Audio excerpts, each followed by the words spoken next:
আলাইকুম, কেমন আছেন আপনারা সবাই? আজকে আবারও চলে আসলাম আরেকটি নতুন রেসিপি নিয়ে।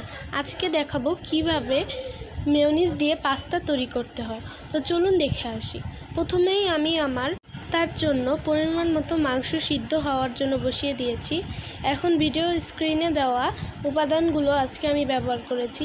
ভিনেগার 1 চা চামচ, গোলমরিচ গুঁড়া, চিনি 1 চা চামচ, লেবুর রস, একটি ডিম এবং হাফ কাপ তেল। এখন মেয়োনিজ বানাতে চলে গেলাম। প্রথমেই আমি ডিমটি ব্লেন্ডারের মধ্যে ভেঙে দিয়ে দিব। দিয়ে দেওয়া হয়ে গেলে এর মধ্যে আমি 3 চা চামচ লেবুর রস অ্যাড করে দিব। আমি আজকে এখানে ভিনেগার এবং লেবুর রস দুটি ইউজ করেছি, আপনারা চাইলে যে কোনো একটি ব্যবহার করতে পারেন। এরপর আমি এর মধ্যে 1 চা চামচ গোলমরিচ গুঁড়া দিয়ে দিব এবং প্রথমে অল্প পরিমাণে চিনি অ্যাড করে দিব। পরে আমার আবারও লেগেছিল, তাই আবারও দিয়ে নিয়েছিলাম। আপনারা চেখে দেখবেন আরও লাগবে নাকি, তাহলে আরও দিয়ে নেবেন।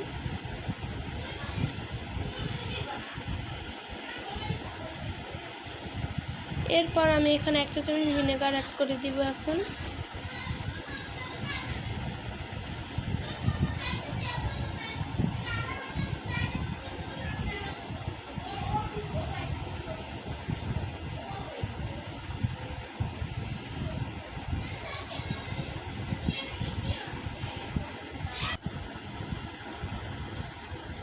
এরপর আমি এই হাফ কাপ তেলের মধ্যে অল্প একটু পরিমাণে তেল দিয়ে দিব। দিয়ে এখন ব্লেন্ডার করব। দেখুন আমার মেয়োনিজটা আস্তে আস্তে ঘন আসছে। অল্প অল্প করে তেল দিয়ে মেয়োনিজটা তৈরি করে নিতে হবে। দেখুন শেষে আমার মেয়োনিজটা অনেক ঘন হয়ে গিয়েছে। এখন আমি যে মাংস সিদ্ধ করে রেখেছিলাম এগুলো এরকম ছোট ছোট টুকরো করে কেটে নিয়েছি। এরপর পাস্তা সিদ্ধ হওয়ার জন্য চুলায় আমি পানি বসিয়ে দিয়েছিলাম, পানি গরম হওয়ার জন্য। পানি গরম হয়ে এসেছে, এখন পরিমাণ মতো পাস্তা দিয়ে দেব। পাস্তাগুলো 10 মিনিটের জন্য সিদ্ধ করে নিতে হবে। এরপর আমি অন্য একটি কড়াই বসিয়ে নিলাম। কড়াইয়ে তেল দিয়ে তরকারি গরম করে নেব। আমি আজকে পাস্তা ডিমগুলো আগেই ভেজে নিচ্ছি। এখানে আমি 2টি ডিম ব্যবহার করেছি, আপনারা চাইলে একটিও ব্যবহার করতে পারেন পাস্তার পরিমাণ অনুযায়ী।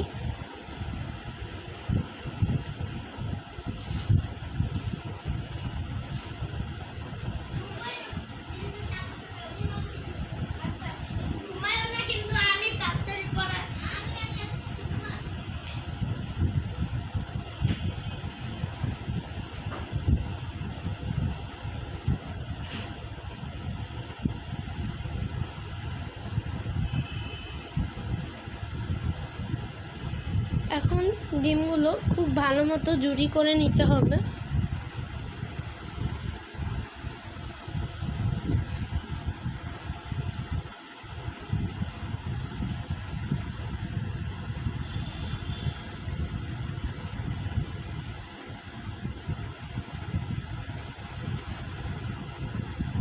ডিমগুলো ঝুরি হয়ে গেলে এখন এগুলো আলাদা একটি পাত্রে তুলে নিতে হবে।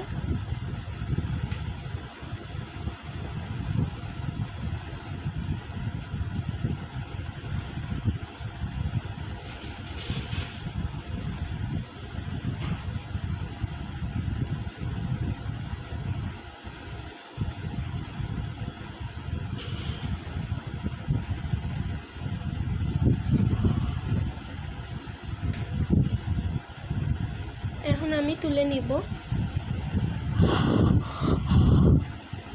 ডিমগুলো তুলে নেওয়া হয়ে গেলে ওই পাত্রেই আবার অল্প পরিমাণে তেল দেওয়া। এখন মরিচ পেঁয়াজগুলো ভেজে নিতে হবে।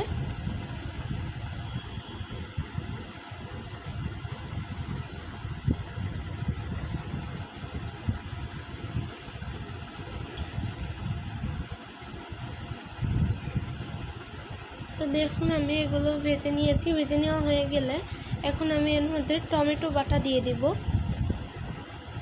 আপনারা চাইলে টমেটো সিদ্ধ করেও দিতে পারেন বা শুধু টমেটোও দিতে পারেন।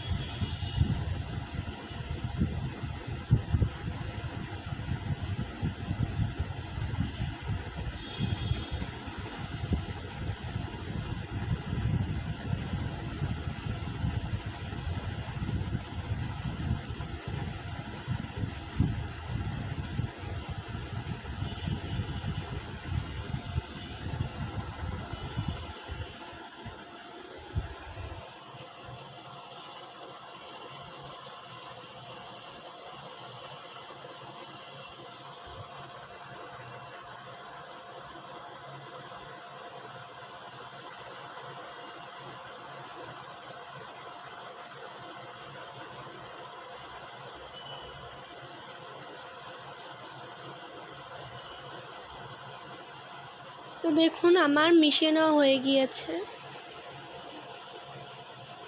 এই পর্যায়ে আমি সেই সিদ্ধ করে রাখা চিকেনগুলো দিয়ে দিব, দিয়ে খুব ভালো মতো মিশিয়ে নিতে হবে।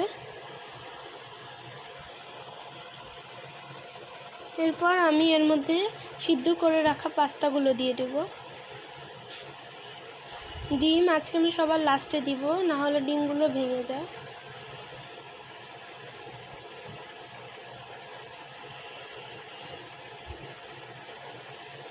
এরপর পাস্তাগুলোকে খুব ভালো মতো নাড়াচাড়া করে মিশিয়ে নিতে হবে।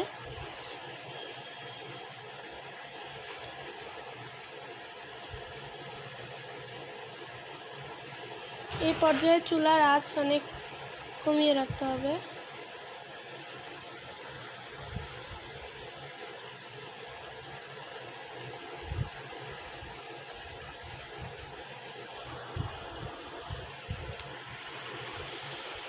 এই পর্যায়ে এখন আমি সবার শেষে ডিম দিয়ে দিলাম।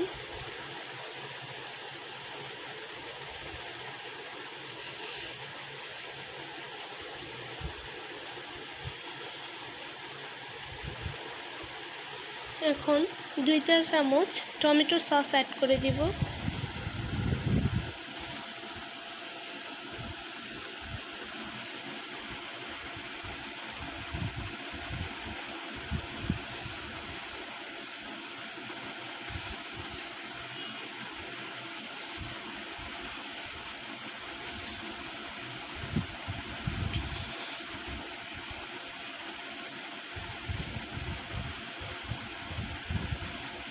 এরপর আমি 2 চা চামচ গোলমরিচ দিয়ে দিব ঝালের জন্য। আপনারা কম ঝাল খেলে দেওয়ার দরকার নেই। তো দেখুন খুব সহজেই তৈরি হয়ে গেল আমার আজকের পাস্তার রেসিপি। সবাই খুব ভালো থাকবেন। আল্লাহ হাফেজ।